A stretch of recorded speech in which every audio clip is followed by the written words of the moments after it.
J'ai toujours été en contact avec la nature.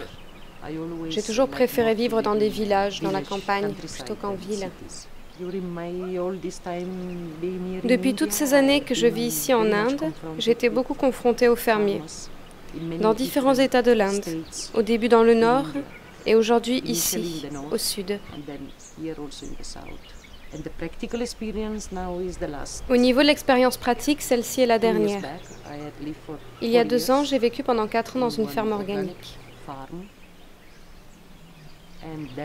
Et de rien, nous avons commencé à faire grandir tout ça pour monter cette ferme.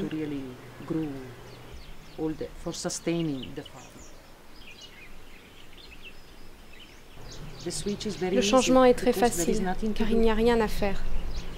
Dans le sens où il suffit juste de laisser la planète Terre comme elle est, puis de commencer à travailler le sol comme il est.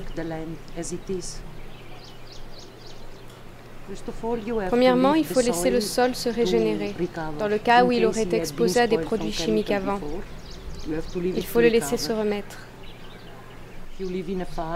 Quand on vit dans une ferme, une vache est essentielle pour la santé du sol. Elle arrache l'herbe du sol, elle s'en débarrasse automatiquement, ce qui enrichira la terre. De même, quand on coupe l'herbe, quand on sarcle, tout cela, ça équivaut à laisser à la terre et revenir à la terre. Et il existe aussi beaucoup de plantes qui, quand on les fait pousser, quand on les coupe ou qu'on les remet en terre, créent du nitrogène pour le sol. Basiquement, on peut l'enrichir. Les arbres aussi sont d'une aide précieuse. Les feuilles tombent et produisent de l'humus.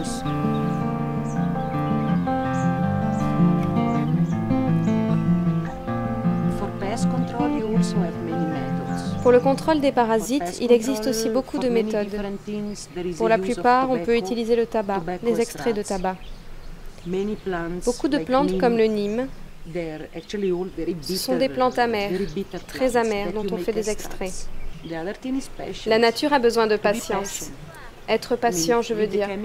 Les produits chimiques détiennent le pouvoir de faire pousser vite, mais il vaut mieux attendre un petit peu plus.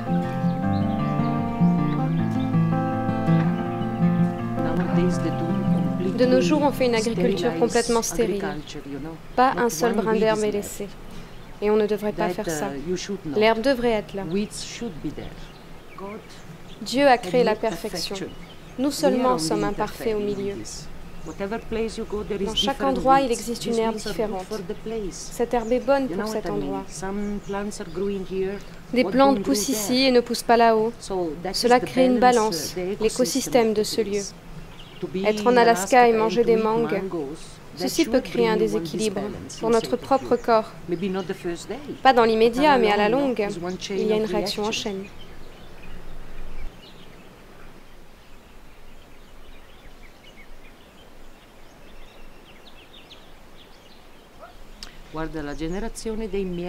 Dans l'histoire de ma famille, qui sont d'une génération de fermiers, ma mère plantait du riz et mon père était propriétaire d'un terrain agricole.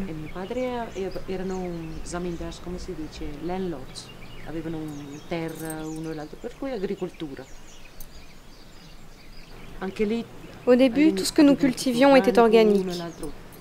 Puis il y a eu ce boom industriel qui a changé l'histoire. On traitait les cultivations, etc. Et les gens de mon village sont tous morts, les uns après les autres. Et je pense que c'est ce boom du chimique. Ils sont tous morts de cancer. Il est question d'engrais et de produits chimiques très puissants. Ces engrais, au début, donnaient des résultats fantastiques.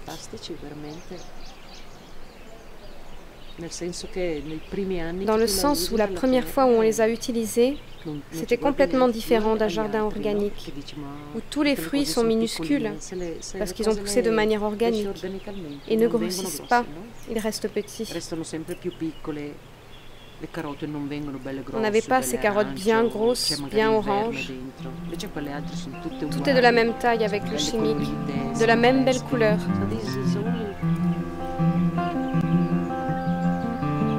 Les gens veulent seulement des belles choses. C'est tout.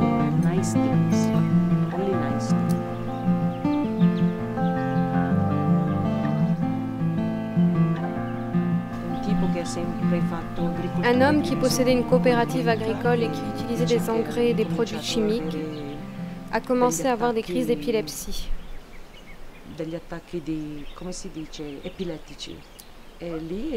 Il inhalait le spray utilisé pour asperger les champs. Il ne mettait jamais de protection. Ce poison est entré en lui.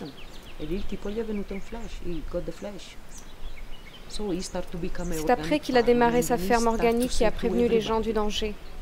Parce que bien sûr, on jette ce poison sur de petits insectes pour les tuer. Mais ils sont vivants comme nous.